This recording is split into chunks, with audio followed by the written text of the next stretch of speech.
The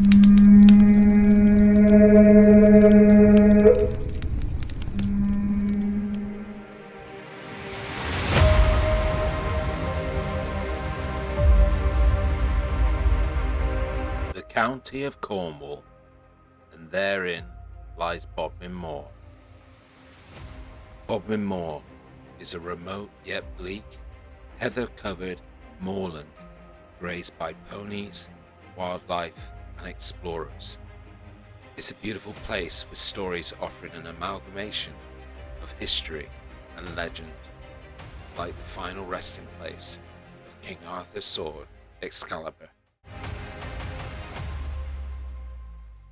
Within lies Cornwall's two highest peaks, Rough Tor and the slightly taller Brown Willy, which reaches a height of 1,377 feet above sea level. More than 100 Bronze Age hut circles have been excavated on the slopes of Rough Tor, along with Neolithic Tor enclosures and the foundations of a medieval chapel. Bodmin Moor is home to the famed Jamaica Inn, where ghost hunting tours are given, but most famous of all on Bodmin Moor is the Beast of Bodmin. In recent decades, Cornwall has become one of the highest rated UFO hotspots for UFO sightings, reports and encounters. This is episode 1 of Investigations of Bodmin Moor. Hi guys, and welcome back to the UGP, the Underground Paradox, and welcome back to my vehicle. I'm driving right now, heading out on investigation, and today's episode I am out investigating on both Bodmin Moor and other areas of Cornwall. The first location that I'm driving to right now is a location called Blackhead Trenenian, I think I pronounced that right, and it's near St Austell in Cornwall. And the reason why I'm heading to this location, we're starting off with something ufology related, because this was a sighting, or a location of a sighting that took place in 1993. And the reason why I've selected this location is because this report was made to the police, but it wasn't made by somebody walking their dog or somebody out rambling or out for a Sunday drive. This report was made to the police by a Navy officer. I don't know the full details, but I don't think the Navy officer was on duty. Obviously, it was a Navy officer that lives near St Austell and was out and about. But we're talking about somebody with a trained eye and used to kind of seeing different phenomena and being able to put an explanation or a reason to it. So it's quite a legitimate and credible source of this sighting. Now, the one thing that I want to share with you right now is that Cornwall and Bodmin is a UFO hotspot. I mentioned a little bit in my last video when I was out on Dartmoor about Dartmoor and Devon and Cornwall being hotspots. Now, in the United Kingdom and in Ireland, I'm very sad to say, jealous to say, that Yorkshire is the number one hotspot for UFO reports in terms of the number of documented UFO reports, and that's the stomping ground of my good friend Ben from the 401 Files. So I'm very jealous that he lives in the number one ufology hotspot. But what's really, really interesting, and where I'm lucky, is that Devon and Cornwall sit in the top 7 locations for ufology hotspots, and actually Cornwall, which really surprised me, is just a tad bit ahead of Devon, with a very high volume of reports. Some of them, when we're talking about reports, we're talking about proper documented reports, either through the MOD, which is the Ministry of Defence here in the UK, or through police and official channels. I'm not talking about stuff that appears on social media or the internet. I'm talking about official reports. And the other interesting thing which we'll talk about in much more detail either later in this episode or somewhere down the line. But there's actually what's called a Cornwall triangle for UFO sightings. There's a gentleman who's based in Cornwall who is one of the most distinguished ufologists and UFO investigators and researchers, and he's put a great deal of information together that sort of proves or shows this triangle of activity in Cornwall. But as I said, we'll talk about that more down the road. But the other interesting thing that I found from my research into sightings in Devon and Cornwall is that with Cornwall there is a very, very strong trend and volume of reports that are all very similar that describe an orange orb. So a lot of reports that have been made over the decades and over the years, a high volume of them, the witness and the person reports an orange orb. So that's really interesting. I think that's the case with this particular sighting that I'm going to that took place in 1993 just near St. Austell. So that's where I'm heading to today. Just quickly to mention, I've obviously been interested in the UFO subject since my mid-20s, and my interest evolved in my mid-20s due to a potential experience that I had when I was a teenager, when I was around 14 years old. Now, I have made you guys very aware that my stance is that I'm open-minded, and what I mean by open-minded is that it is within my instinct naturally to look at things from a very scientific point of view and try and use known facts and known science to kind of explain stuff. But don't think for 1 minute that I'm here to disprove or what some people call debunk anything, but there will be a lot of stuff that I will come across and I will try and give an alternative explanation that does provide some sort of element of logic. Now, when it comes to my own experience, I'm very much the same. Right now, you don't hear me say I had an experience, I had a potential experience, because I still sit on the fence of my own experience, because there's a lot of ways where I know that if I recounted my experience to somebody else that was logical thinking, or to myself, I would come up with a number of potential explanations that could be an alternative to the obvious or it having any connection to UFOs, UAPs, or alien civilization. However, it did still steer my interest into ufology, and as I said, that began in my sort of mid-20s. In the last sort of 5 years, however, that interest has more turned into research and investigation, and especially around my local area of Devon and Cornwall, because I know them to be hotspots.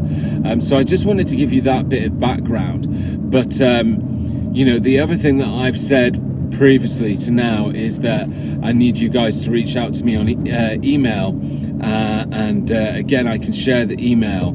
And I'm especially looking for people that have seen anything or encountered anything in the area of Devon and Cornwall in the UK, and share that report with me, share that evidence that you've got with me, because even if I don't feature it, and obviously if I did feature it and share it with you guys out there, I would ask anybody for permission to do so first, and you can choose to remain anonymous or you can be credited. But even if I don't use it, it all helps support into the research and looking at things like trends. And again, that's the reason why I'd want anybody from anywhere around the world to share their experiences or their evidence with me, because again, even though you might be in a different part of the world, what you've seen and the circumstances around your experience might be very similar to other reports or other accounts that we're seeing in this area of the world, and it all makes for great connections and identifying trends and similar phenomena. So please do use the take advantage of that email and reach out to me and share your experiences with me. But I'm going to continue to focus on my drive now to Blackhead, and I'll pick up with you guys once we've arrived at our first destination.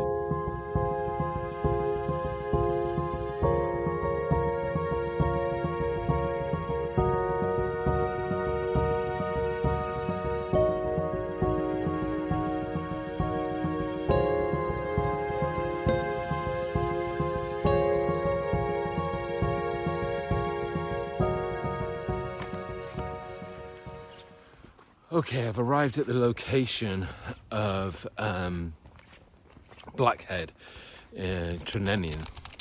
I think it goes under two names, either Blackhead or Trunenion, and it's near St. Austell.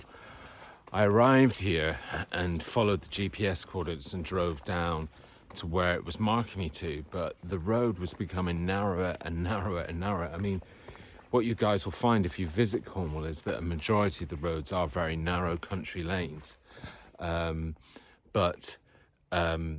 You know, this one was specifically very, very tight, and I went all the way down to the bottom and it was just a sort of dead end. You couldn't go any further.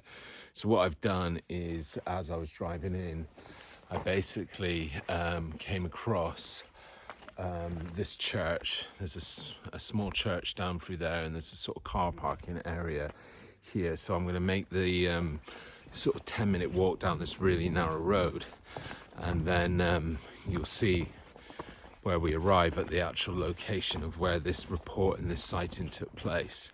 So I'll check in with you again in a minute once I've got down there, because it's going to take me about 10 or 15 minutes to walk, and yeah, we'll be there very, very shortly.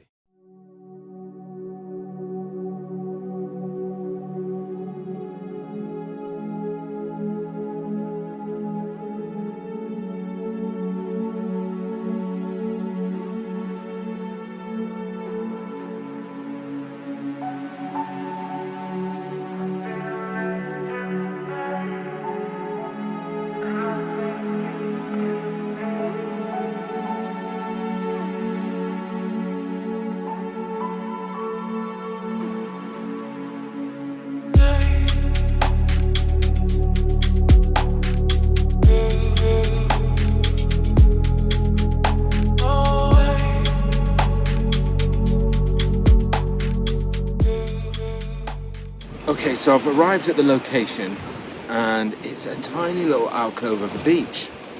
I didn't satellite view it before I came because I wanted to be as surprised like you were. And you know, it's a really, really very romantic, cute little location. I've shown you some of the footage as I was making the journey down here, and yeah, it seems very popular with dog walkers, even though it's a small, tiny little area.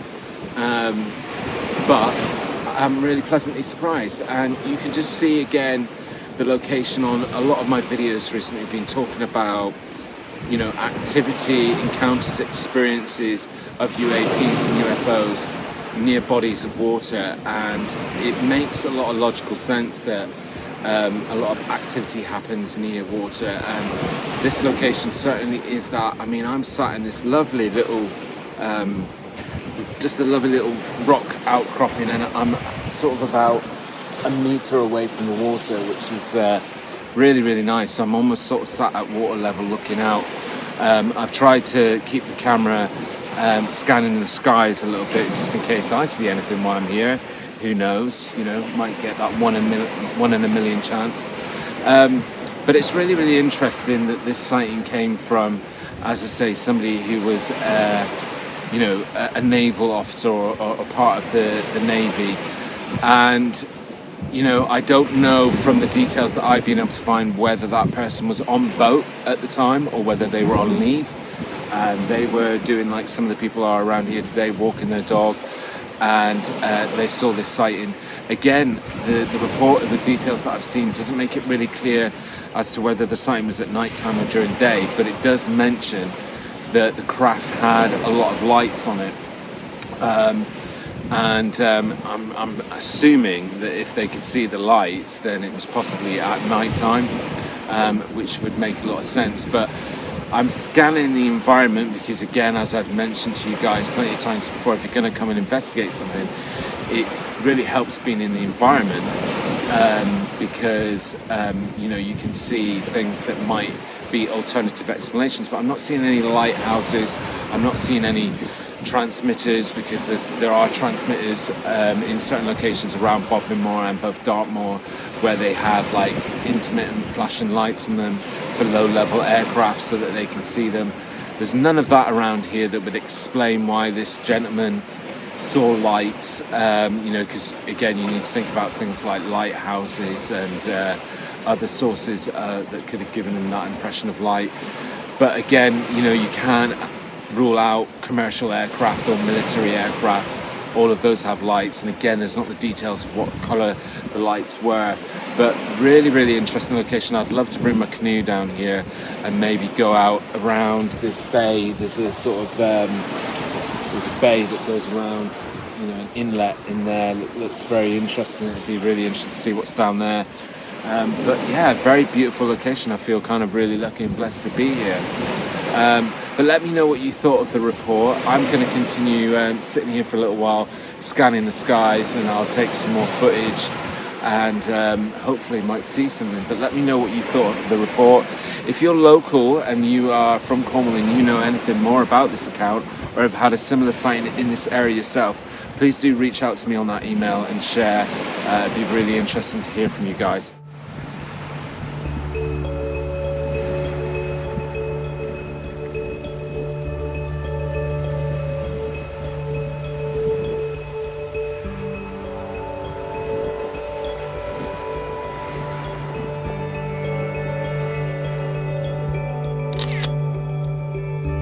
As I surveyed this area, I couldn't help but get vibes that this was very similar location to a piece of footage that I've recently been reviewing and featured on an episode on The Vault, which is the other channel that I do with some friends. And that footage was really interesting, but it didn't have any location information. So for all I know, it could be this location. But I'm going to share that with you now. Have a look.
I haven't said so far, I am right on the southwest coast right now.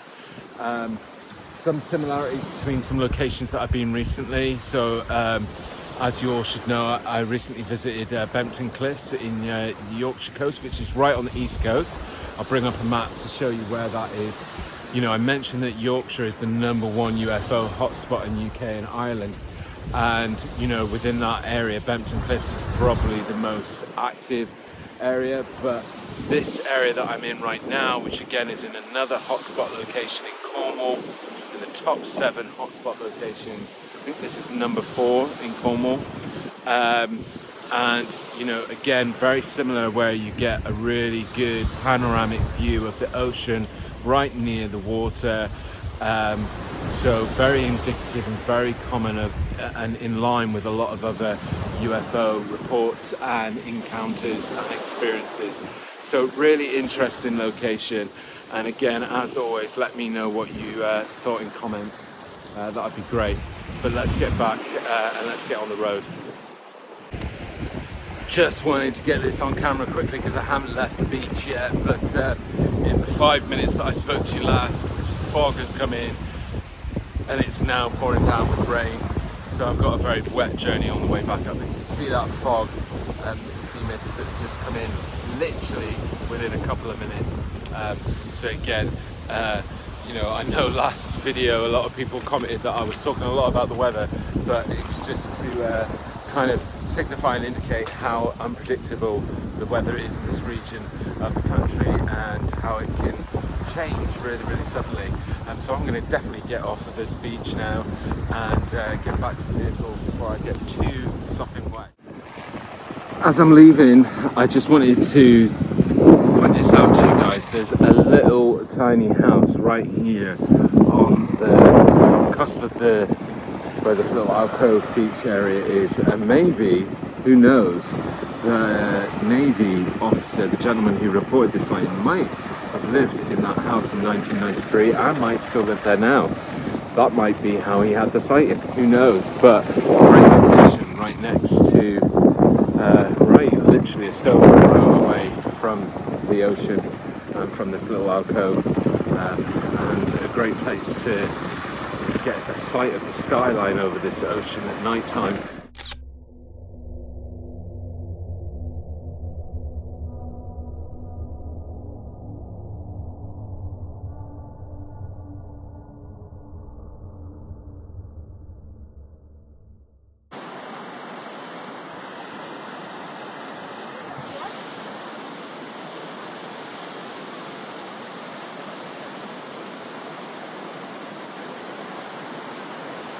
Good.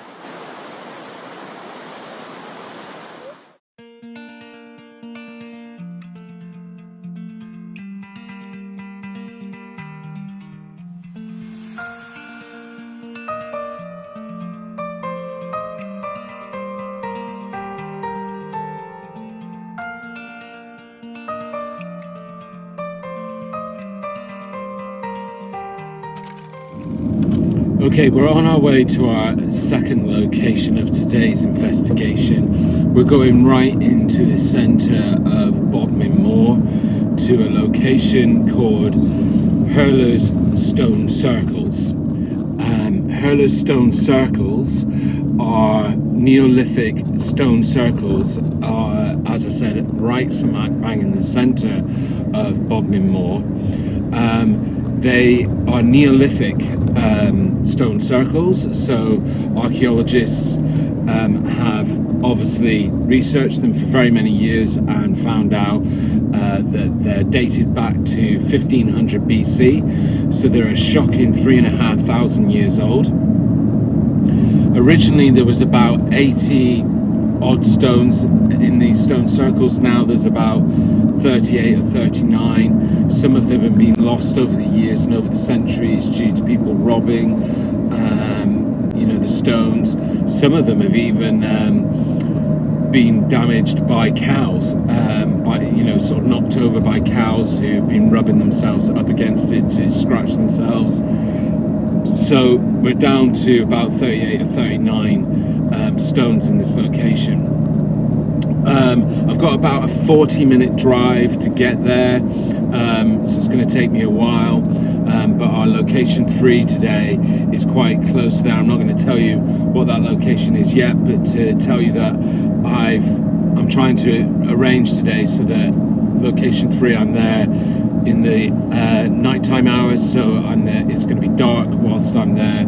I've got my EMF reader with me today. I'm going to be using that at location 2 and in location 3. Now the legend behind Hurler's Stone Circle, is that it was giants that were playing a game called hurling, which is a Celtic game, and one of the pagan gods basically punished them for their idleness and turned them to stone, turned these giants to stone, and that's what made the stone circles. So that's the legend and myth behind them. But as I said, they're Neolithic stone circles and they are 3,500 years old. I'll share some more details about this location with you as we go through, but I've got, as I said, about another 40-minute drive ahead of me, and we'll be there soon, so I'll catch up with you once we're at location 2.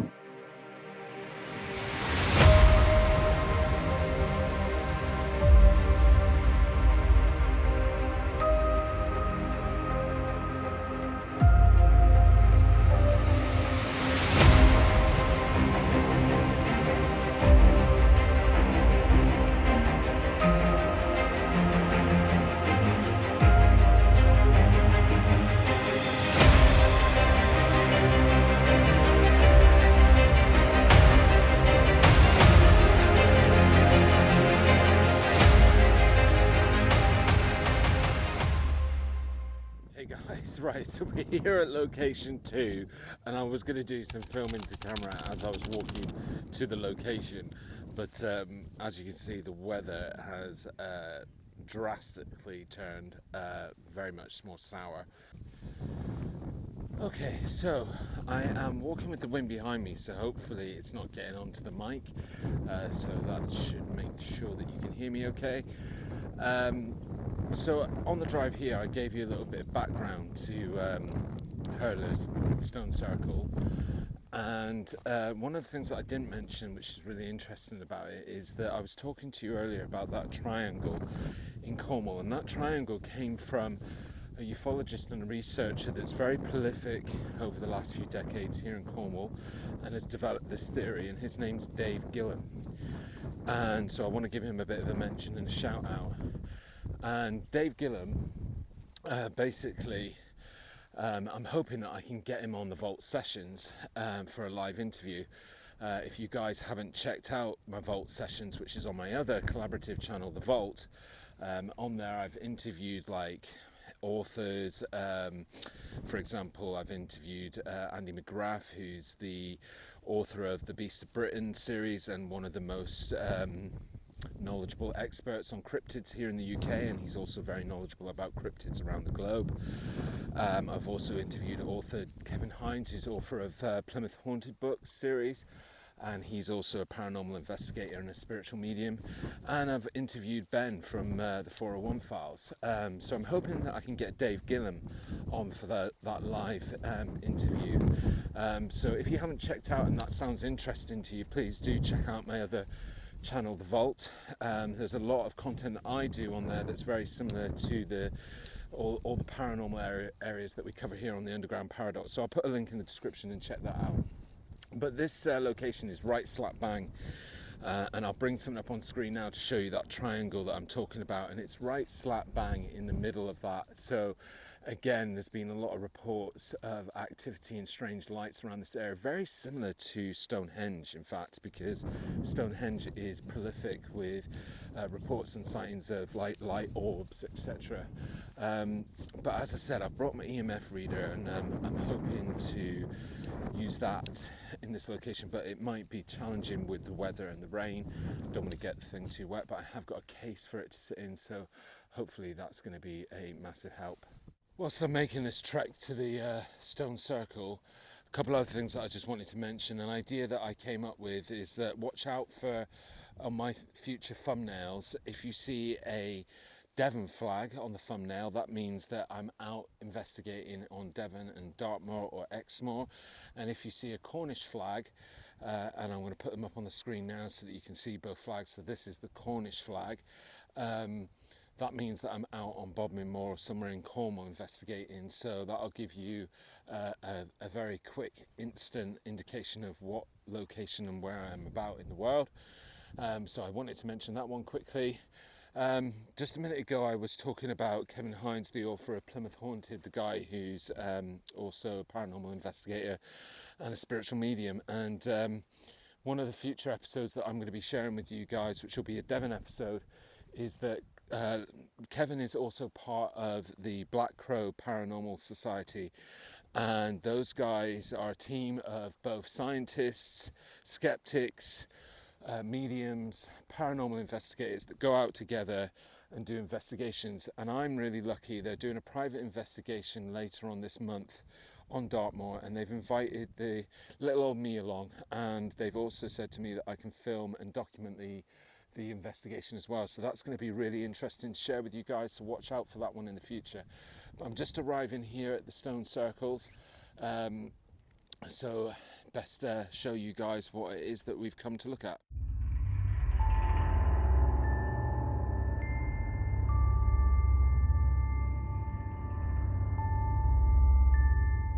There's 3 circles altogether, and apparently all 3 circles combined make one perfect circle. And when I say perfect, I mean it is down to the millimeter.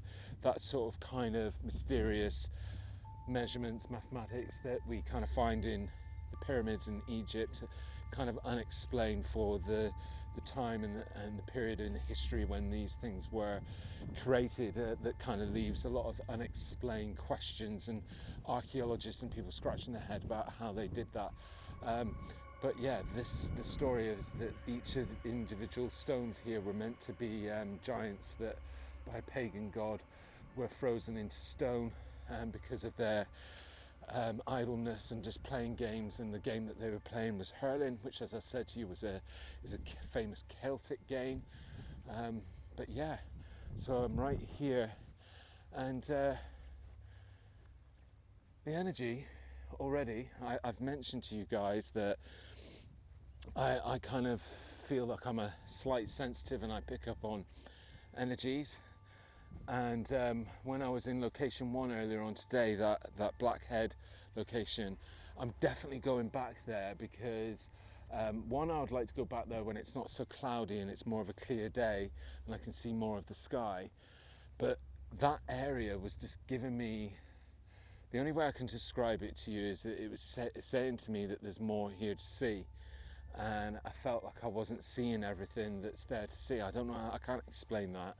But I will definitely be going back to that location at another time in the future.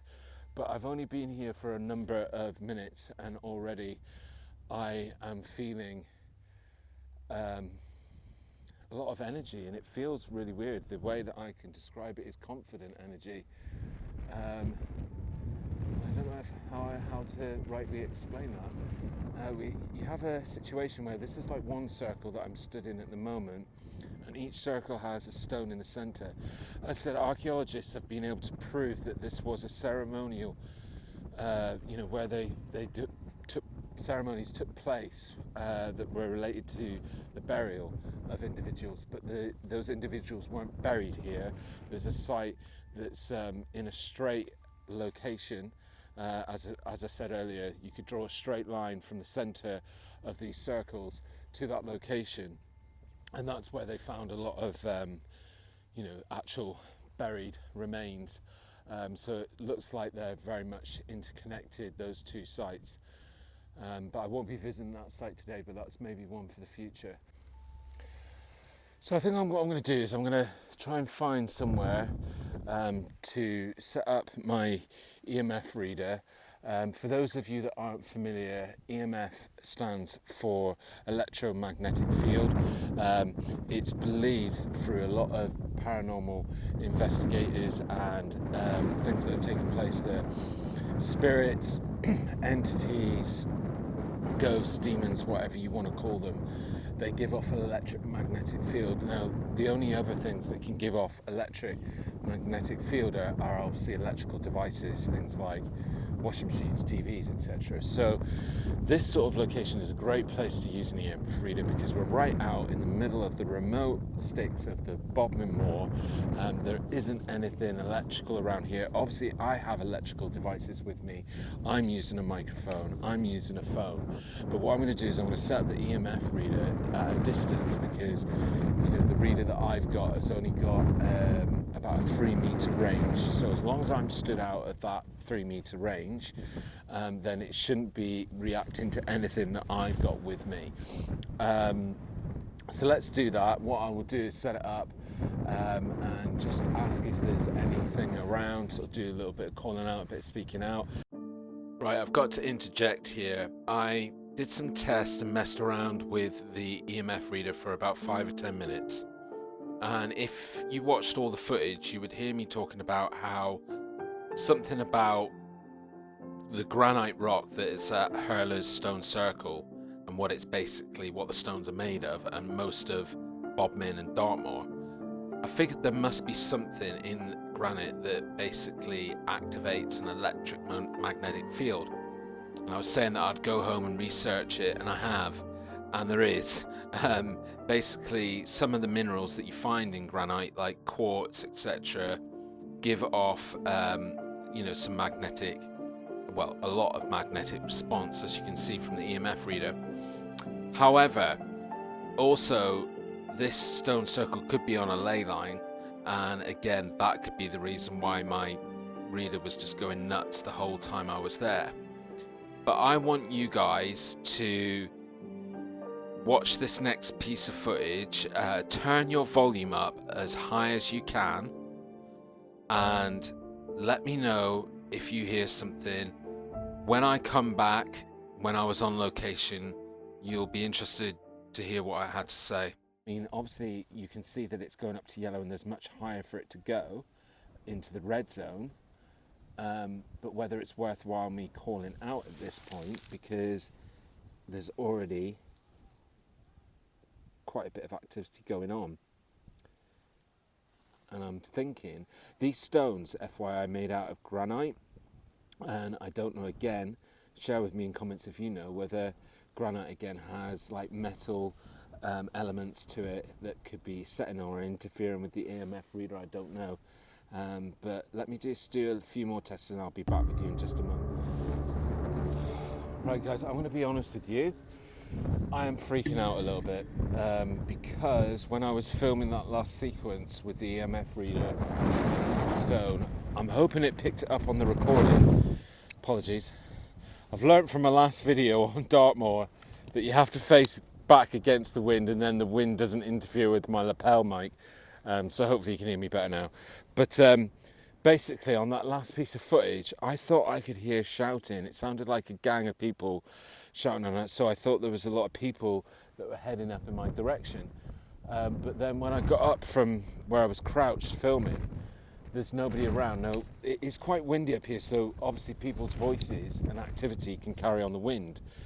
But it sounded really strange, and what I'm going to be really interested in when I get back home and review the footage, whether that audio came up. Probably didn't, because the thing with these lapel mics is it only picks up stuff that's really in the close vicinity. So I probably didn't get that on camera. I hope I did, fingers crossed.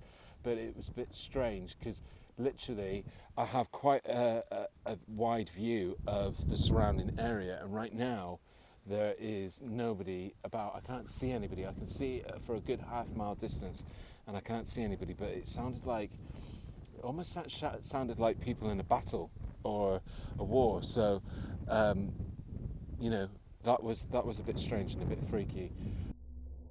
Right, let's listen to it again.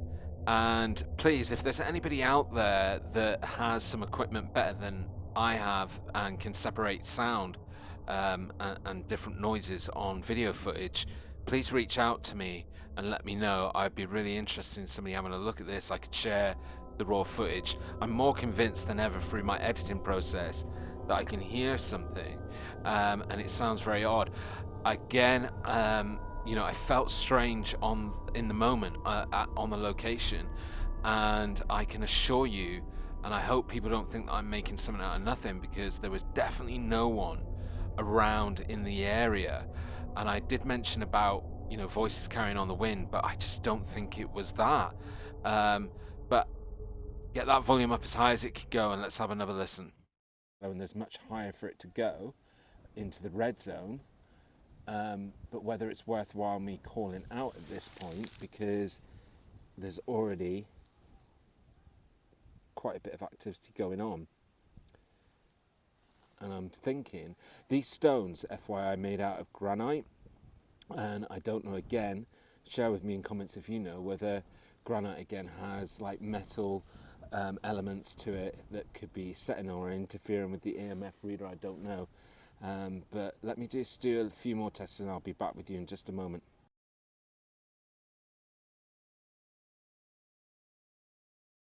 This sort of fog has come in, don't know if you can see it, strolling down. It's sort of about 10 metres off the ground, this low-level fog that's coming through.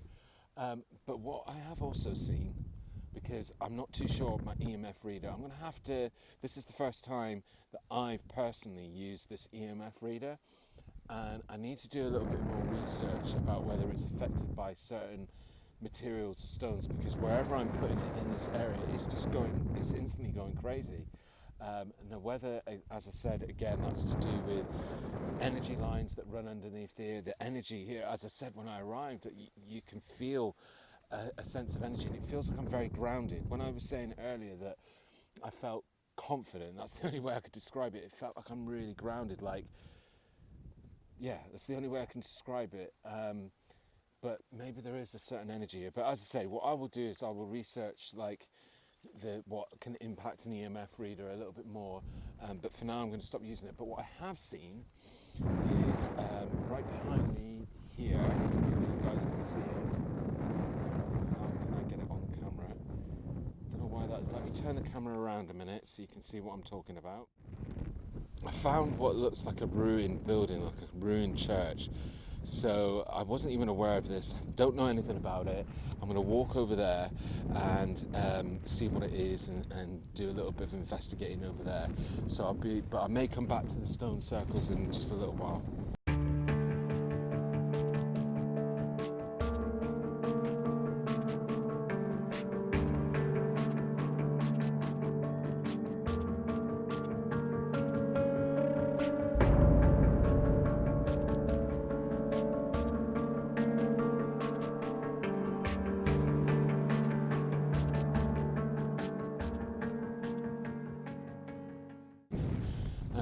It looks like there's somebody already in there actually. Is that somebody in the window?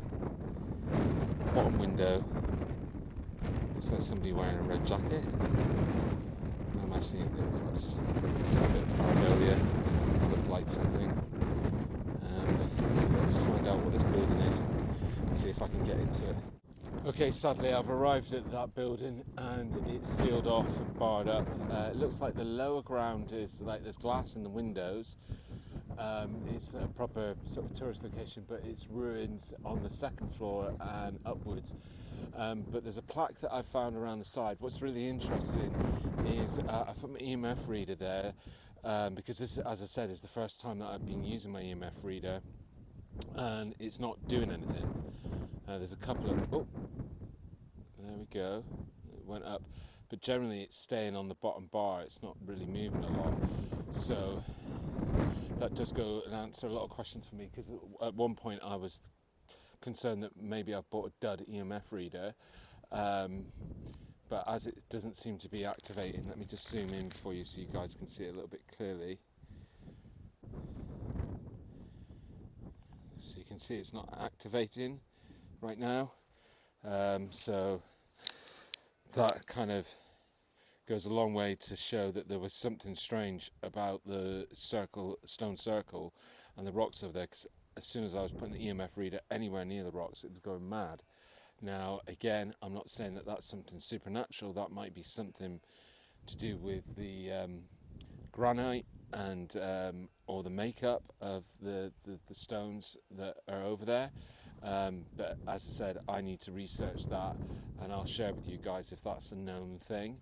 But this building, just to share with you, I found a plaque around this side, and that plaque basically outlines that this was a engine house that was built in 1861, I think it says. So it was obviously used as an engine house. For what, I'm not too sure. It's a bit hard to make the plaque out. It's a bit weather worn now. But yeah, I can definitely pick up the date as, I think it's either 1861 or 1885.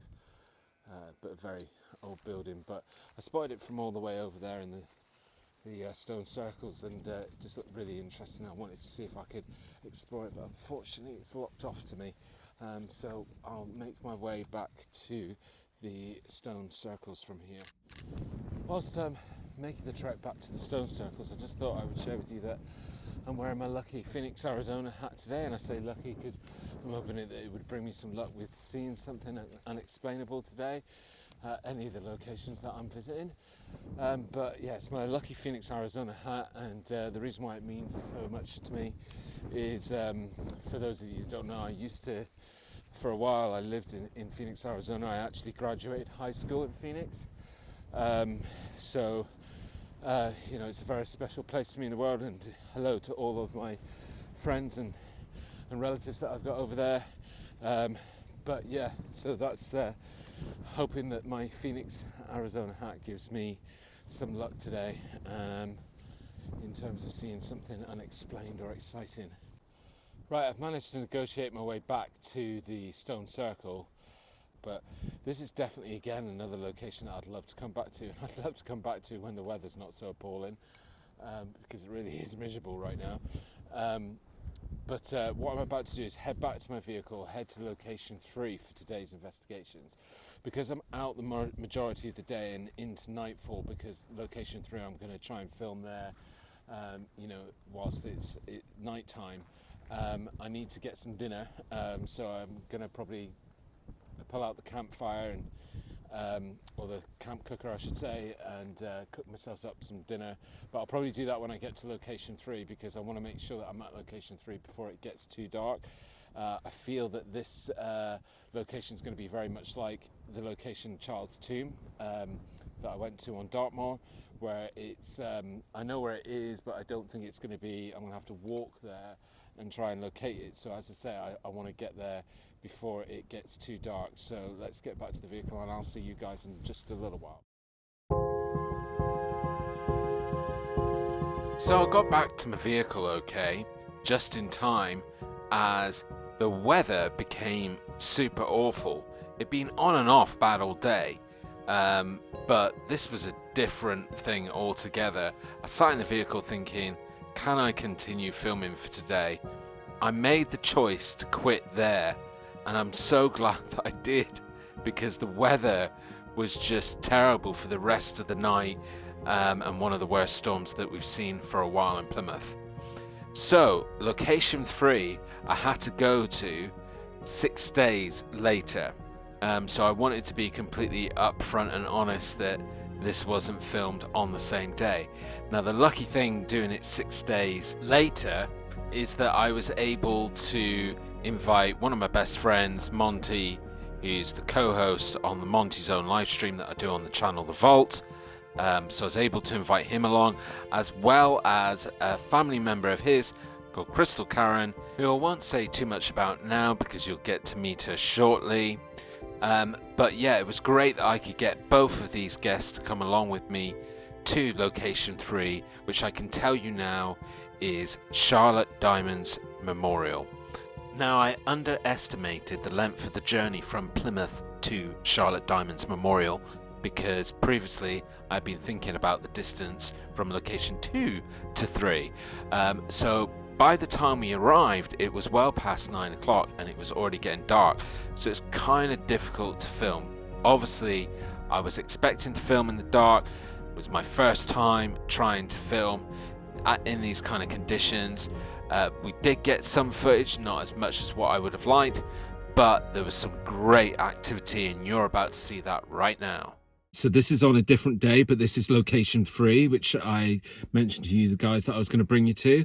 But I've got some company with me. So I've got Monty from The Vault, who's co-hosts The Vault with me and the Monty Zone on there. So, and then I'm also joined by a very special guest, Crystal Karen, who basically is a member of Monty's family, and is down here staying with us in the southwest, and is also a very big sort of healer in sort of stones, and a Reiki master. I'm not sure if I pronounced that correctly, but it's definitely very spiritual and really picks up on energies. So I can finally reveal to you that we're going to Charlotte Dymond's monument, and as we make our way there, I'll tell you a little bit of the story to camera as we're making our way. But because it's almost getting dark. Whilst we still got some light, we've got to try and find our way to this monument before it gets too dark. And I'm just seeing the mist over G's right shoulder, and the tour's misty. And it's looking scary. This is going to be good fun. So see you guys in a minute. Okay, so hopefully you guys can see me okay. We're making our way to the monument. It's not easy in this lighting conditions, but I wanted to share with you guys a bit of the backstory. So first and foremost, if you really want to get the full story of Charlotte Dymond, what you can do is check out a link in the description. There's a story time episode that I did for The Vault, which is the whole story of Charlotte Dymond. Now, this was a murder that happened in 1844. Right here, the monument marks where Charlotte's body was found. She was found with her throat cut open and other wounds as well. And basically, the main suspect in the murder was a gentleman called Matthew Weeks that worked at the same farm as Charlotte. And he was actually hung for the crime in Bodmin jail. But it turned out his ghost haunts Bodmin jail apparently, but as historians have looked further into the case and the facts around it, and also the documents from the court case, there's a really strong belief that Matthew Weeks wasn't actually guilty of the crime and it was another party, and hence why there's a lot of stories that Matthew, his ghost haunts Bodmin jail because he's still angry and upset that he was accused of a crime that he never committed. The idea is that we've come to the monument which marks where Charlotte Dymond's body was found, and we're going to try and do some calling out. I've got an EMF reader with me, and we're going to try and do some calling out and seeing if we can get any kind of activity. So fingers crossed for us. Don't know if you guys can see, that's the monument there. All looks very spooky right now. Try and get my headlamp out of the way so you can see it, but you can just kind of see the typical Bodmin rolling mist, making it look like some sort of Tim Burton movie set. But that's where we're heading. But we're just on the wrong side of the stream at the moment. So we just need to get to the other side of the stream to actually get to where the monument is. Karen? What's up? Sorry? He's talking to camera. This weird moisture in the air. Can you see it on the camera? Yeah, but can you... Can you see it on the camera? Oh. Right, after a very, very difficult journey and going back and forth because this area is full of fences with barbed wire, streams, and it is extremely marshy at the moment. So it's been a very difficult, it's taken us, about an hour? About an hour to get sort of 15 meters distance from where we were filming just a moment ago. But we are finally here. Right behind me, this is the monument of Charlotte Dymond's monument, and this is where her body was found. So we're here now, so we can start doing, I'm going to get the EMF reader out in a minute. We can start doing some call outs and see if we get any reaction. Whose shadow is that? Oh, it's mine. Okay. All right, and as I said, we've got Crystal Karen with us, who's got some knowledge and expertise in this area. And I think, had you done the protective stuff yet? You've already done the protective stuff. Great. So that's obviously, if you are from the world of spiritual medium, spiritual healing, you'll know that it's important that if you're going to do any kind of exercise where you're trying to speak to spirits, etc., that it's advisable to have some sort of form of protection or somebody who knows what they're doing in that area. And the good news is that Karen's taking care of all of that for us, so we're protected. So I'll be turning the camera on shortly. We're going to just get set up, find out how we want to film this, because as you can see, it's extremely dark, pitch black. We're in the middle of Bodmin Moor. There's nothing around here. So we need to kind of work out how we're going to do this first, and then we'll turn the camera back on. So see you in a minute. Okay guys, we are here. I've set up the EMF reader. I've made sure that it's far enough away from the monument. We're sort of stood next to the monument of Charlotte Dymond's resting place. Karen has done a brilliant sort of introduction to speaking out to Charlotte or any other spirits they may want to communicate. And it was unfortunate I didn't catch it on camera, but as you can see, the EMF reader is already set, jumping up and down to yellow. Now where I placed it, it was white for a long time, as it is now, which is on the bottom reading. So any activation of any of the lights further up from the white light indicate that there's an electromagnetic field in the area. Karen's already mentioned that she's picking up on certain things, and I'm now going to pass over to Karen to talk out and see if we can forge any communication with Charlotte, and if she wants to speak to us and come forward and say anything. She's around here, but not. She's on the circle around us, on the outskirts of that circle.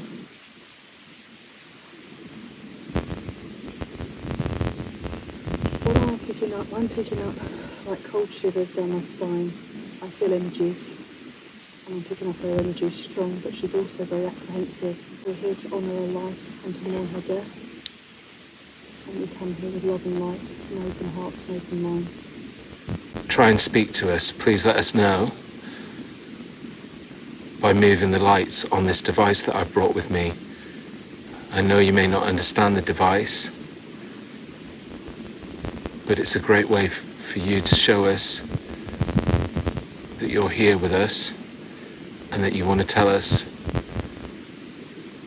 who was responsible for your demise at such a sad and young age.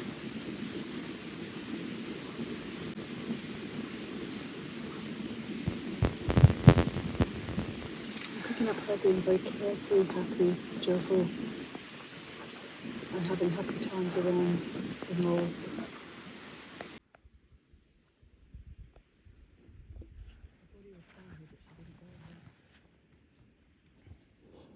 She didn't die here.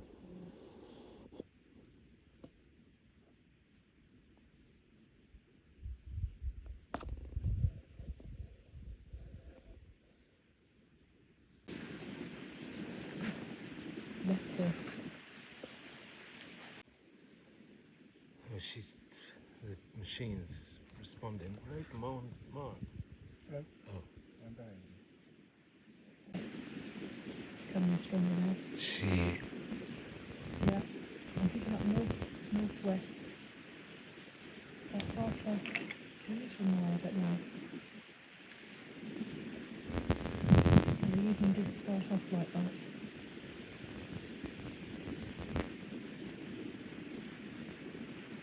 It started off with laughter, fun, turned nasty.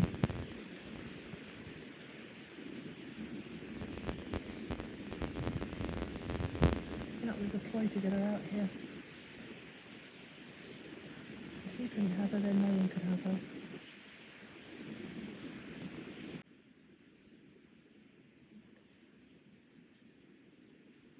Was it Prout that brought you to demise? If it was Prout, Charlotte, let us know by making the lights move on this device. Tell us your story. Free spirit, a free soul. She loved life to the full. It's interesting you say that, because obviously that's documented quite a bit.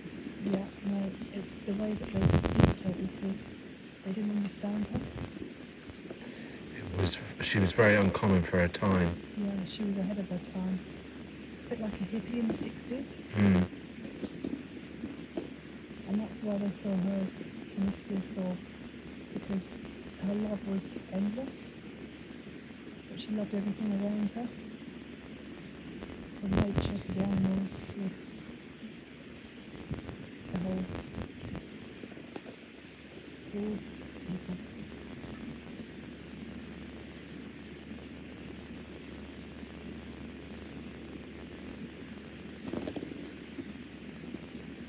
She doesn't want to go to the death part of her, that's for sure.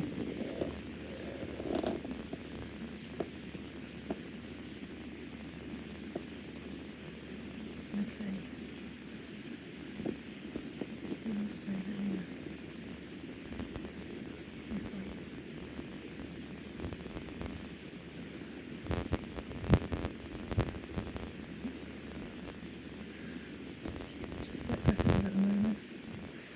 She stepped back. Just step back a bit, yeah.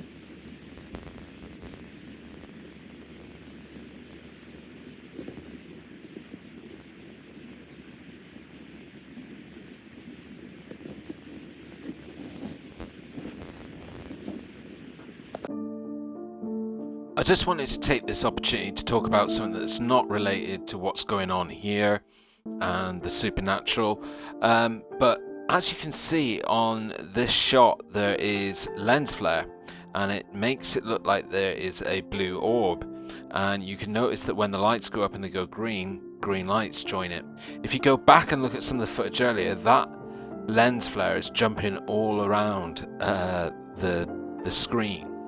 And the EMF reader's not moving, it's the camera that's moving. The reason why I'm pointing this out is because with a lot of UFO, UAP footage that's out there and that I review, you've always got to be careful that a lot of it can be lens flare, especially nighttime footage, because if somebody's focusing on a bright star, it can create lens flare that looks completely independent to that object and will fly around all around the screen, making really strange movements. But I just wanted to point that out, and if you go back and look at some of the footage, you'll see it jumping and darting all over the place. Anyway, let's get back to the EMF reader, as something very interesting is about to happen. Has it moved at all? It has. Quite a few times, but not anything that's reactive to anything that's being discussed. But you know, I'm not an expert on these things. That's not always the way I think it's going to work. And she doesn't want to relive her death. Yeah. It's too traumatic for her. We're here for you to honour your life and to remember you as a free spirit, loving person that you were. So, bring your energies in, close. Let us know. That's it. Share with her love and light. Bring your playful energies in. Come in love and light. Thank you. It's okay. We mean you no harm.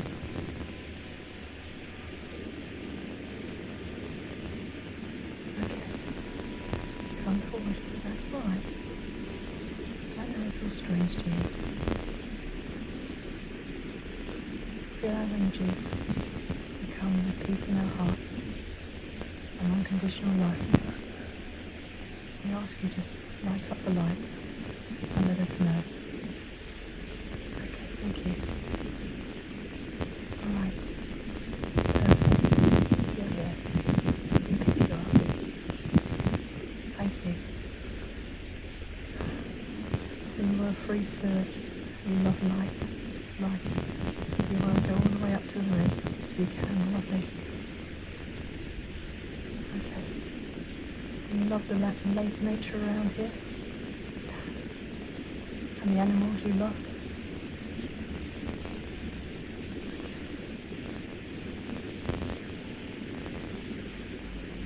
That's great, Charlotte. Love this game. She loved the animals. She did. And you loved being by the water and by the stream. And you like being in the sunlight? Definitely. But you also love being in the arms. Things like this. I know.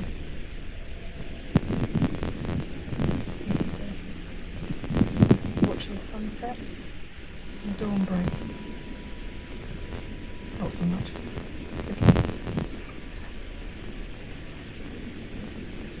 Was Bodmin Moor your place of finding solace and peace? Is this the place that you recharge your energies and your batteries?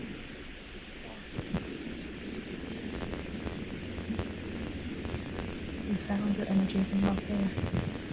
You did.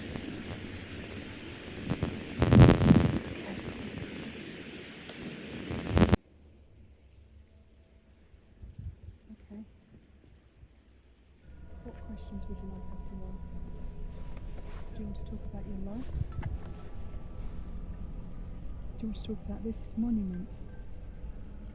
Okay. Are you happy with the monument? If you are, go up higher on the colours chart with the lights. It's a definite resounding yes. Yeah. Be glad to be remembered this way by your fellow people, because they never understood you, did they?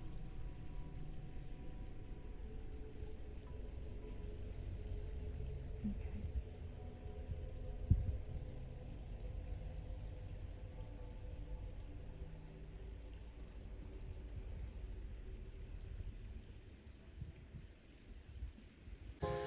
Hey guys, right, so we're coming to the end of our time here. Obviously I've got a lot of it on camera. I don't know how well it's going to come out because first of all, I'm not massively set up for filming at night time in these kind of conditions right now.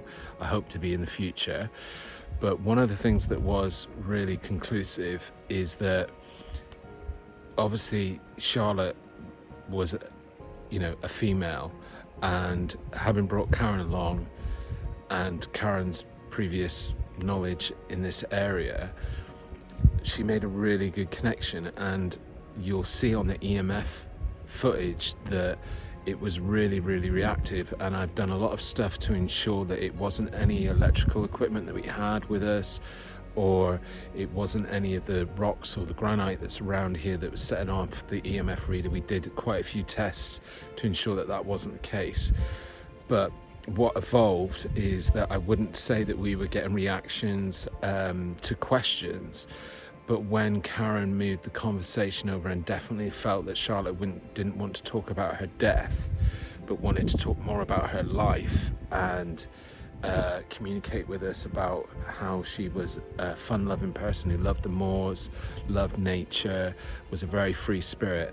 As soon as Karen started talking about that, the EMF reader went crazy, and sometimes the reaction where we were saying make the lights go higher, the lights were clearly going higher. As I say, on the footage, I'm hoping that the audio, I can save some of the audio and you can get to hear some of the stuff that Karen was saying and the dialogue to Charlotte. But if not, you'll definitely be able to see the reaction that we had on the EMF reader. This has been a fantastic first attempt at trying to communicate with someone in the spirit world. Yeah, we just now need to, it's coming up to 11 o'clock at night. The mist is coming really bad on Bodmin Moor here, so we're going to have a very difficult journey back to the vehicle, but we need to start making our way now before it gets too challenging to find our way back. Well, this has been a fantastic first investigation in Cornwall and Bodmin Moor. I mean, it's certainly not been without its challenges and its funny obstacles. The weather was definitely one, but it wouldn't have, you know, fate is something that we've got to think about, because if it hadn't been for that weather, I may have not been at Charlotte Dymond's memorial on that particular night that we were there and got that really very active EMF reading. I'm very pleased with myself that I took a lot of time to do a lot of tests at the location to ensure that there was nothing man-made or designed that was interfering with that EMF reader. But let me know what you think in comments. I'm really interested to see what you guys thought. Watch out for the next episode where I'm back out on Dartmoor and in Devon with the Black Crow Paranormal Society. But for now, a big thank you for watching, and I hope to see you next time here on the Underground Paradox, the UGP. And don't forget, always look behind you, but always keep your eyes in front. See you next time.